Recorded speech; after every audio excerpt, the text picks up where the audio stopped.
Truman. Happiest day of our lives. Oh, look, Jean, Jody, Joanne. And there's lots of pages left over for baby photos. I would like to hold a grandchild in my arms before I go.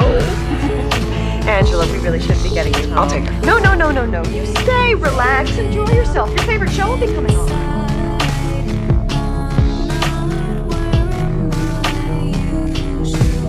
I need to talk to you.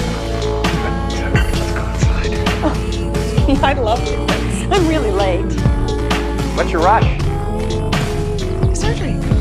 There was that elevator disaster downtown. This cable just snapped. This elevator just plummeted down 10 flights. Anyway, I have an amputation on one of the young women who was in that elevator. She's very young. It's very sad. Anyway, wish me luck.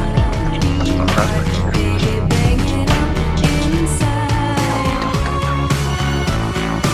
Oh, and in case I don't see you, good afternoon, good evening, and good night.